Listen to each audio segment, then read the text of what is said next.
آپ لوگوں کو تسبیحات بتاتے ہیں، اس میں کیا حقیقت ہے اور کس درجے تک آدمی؟ تسبیحات کا کوئی ایک تو اس لیے کہ لوگوں کو یہ عادت ہوتی ہے، وہ جاننا چاہتے ہیں کہ خدا کے رستے کو، آغاز کو، محبت کے سفر کو شروع کیسے کریں۔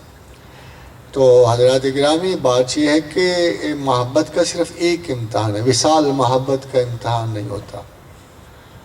تو نبی دانی ہنوز شوق بے میرز وصل، وصل میں تو محبت رہتی کوئی، تعلق اور پوزیشن رہ جاتا، فراق میں محبت ہوتی، اور فراق میں پتہ لگتا ہے کہ کون کسے کتنا چاہتا ہے۔ اور اگر آپ کو جاننا ہو کہ آپ کو کس سے محبت، تو ذرا اکیلے ہو کے جاؤ۔ جو آپ کو دن رات ستائے گا، صبح و شام یاد آئے گا، جو آپ کو ہر مقام ہر گھڑی، جو دیکھتا ہی نہیں ہے کہ بندہ کہاں ہے، بازار میں ہے، گلی کوچے میں ہے، چھت پہ ہے، جو آپ کو اس بری طرح یاد آئے گا، اسی سے محبت زیادہ ہو۔ اس لیے جب ہم اللہ کی تسبیح کرتے ہیں، اور ہر جگہ کرتے ہیں، ہر مقام پہ کرتے ہیں، فَاذْكُرُوا اللَّهَ قِيَامًا وَقُعُودًا وَعَلَىٰ جُنُوبِهِمْ، تو جو بال اللہ نے ہماری کوٹ میں پھینکی تھی، ہم اٹھ کے اٹھا کے اس کی کوٹ میں پھینک دیں۔ ہم اسے کہنے کی کوشش کرتے ہیں، اے اللہ ہم نے تیری چاہت میں دریغ نہیں کیا، آج کھانا نہیں کھا سکا، تسبیح کیے، آج بڑا ضروری کام تھا نہیں کر سکا، تسبیح کیے، تیری یاد کو ہم کبھی نہیں بھولے۔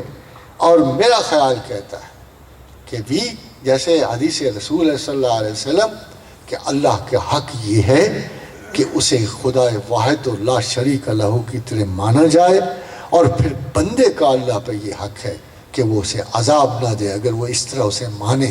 اور وہ جو اسے صبح و شام یاد کرتا ہے، اسے کیا خوف زندگی اور کیا مرحلہ آخرت، وہ سیل کرتا ہے۔ فرمایا حضور صلی اللہ علیہ وسلم نے، میری امت کے 50,000 لوگ بغیر حساب و کتاب جنت میں داخل کیے جائیں۔ پوچھا یا رسول اللہ وہ کون؟ کہا جو فال نہیں لیں گے، جو گمان نہیں کریں گے، جو اندازے نہیں لگائیں گے۔ یہ وہی لوگ کر سکتے ہیں جو ہر وقت اللہ کو چاہیں گے، اللہ کا ذکر کریں گے۔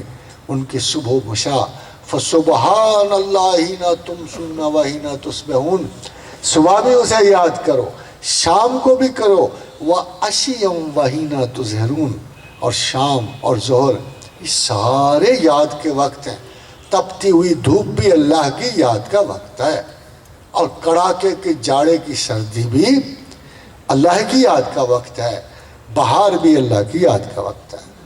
بہار خزاں اگر حضور خداوند کے ساتھ ہو تو بہار بن جاتی ہے، اور بہار نظر تغافل ہوئی خزاں ٹھہری۔